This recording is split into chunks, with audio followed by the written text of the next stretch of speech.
Alors, il passe pour l'instant toutes ses soirées au Botanique. C'est Pierre Baudot, notre spécialiste musical. Bonjour Pierre. Bonjour Muriel, bonjour Jim. Alors, vous venez partager avec nous, évidemment, les échos du festival incontournable qui a lieu en ce moment à Bruxelles. Ce sont les Nuits Bota. Il est encore en cours, ce festival. On peut même dire qu'il est XXL parce qu'il va encore durer pendant au moins 15 jours à peu près, c'est ça Ah oui, ça vient de débuter. 5 jours quand même déjà de soirées-concerts. Et on est reparti pour 15 jours, donc 2 semaines complètes. Donc en effet, c'est vraiment XXL. Voilà, comment ça s'est passé alors, ces premières journées? Ces premières journées, très bien. On a découvert, c'était la soirée d'ouverture, 2 talents locaux. C'est le rappeur Guico, le rappeur bruxellois, qui a vraiment fait un super concert. On attend ses nouveaux morceaux avec impatience. Puis il y avait le groupe Glauque, un peu dans le style Fauve, si vous vous souvenez. Ils présentaient eux leur premier album, c'était vraiment très réussi.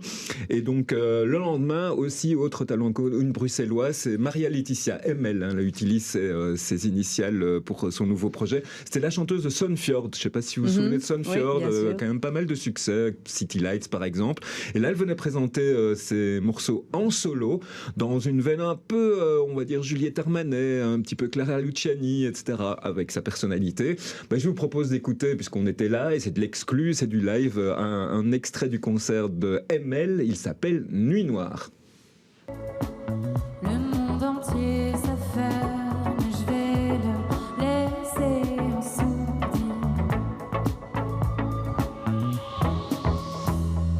Parle pendant des heures, tourne et retourne tout ton cœur, et faire un tour à nuit noire, secours, secours, nuit noire, secours.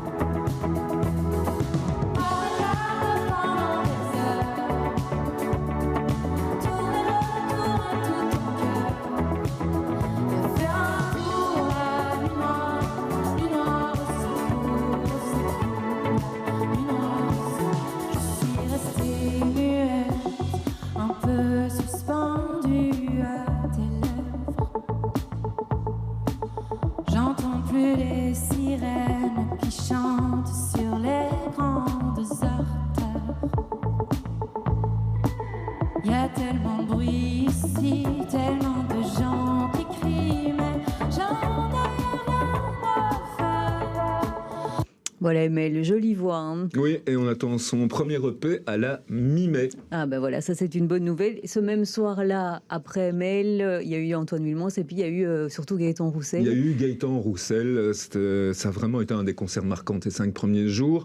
Avec par exemple la soirée, ça c'était samedi, une espèce de soirée K-pop. C'était 2 artistes basés aux États-Unis, mais malgré tout, on sent que c'était cette influence-là de pop coréenne, made in Corée. Le public, c'était un peu made in Asia, en version cosplay. C'était assez drôle. Ce festival cette année. Oui, c'est super éclectique, mais voilà, c'était un peu la marque de fabrique du festival aussi. Et donc le chapiteau complet avec une ambiance de feu. C'était plutôt du K-rock que du K-pop, mais visiblement tout le monde s'est super bien amusé, comme au concert de Gaëtan Roussel. Vous le rappelez, vous y étiez, Muriel. C'était vraiment, j'ai beaucoup aimé. Une ambiance de folie. C'est un vrai showman, et il alterne les hits de Louise Attaque et ses hits solo, et il en a déjà eu quelques-uns. Et il présentait aussi son nouvel album qui était sorti en 2021, mais vous le savez, crise sanitaire oblige, etc. Tout le monde est un petit peu décalé. Donc on a pu découvrir le nouvel album en live, et on a un extrait, un magnifique morceau qui s'appelle La Douleur. Je vous propose d'écouter un extrait live de ce morceau, La Douleur. Chaque jour depuis des millénaires, elle revient toujours, la colère.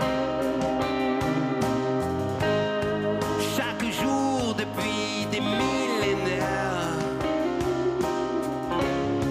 elle revient toujours, la colère. Va croire qu'elles sont plusieurs.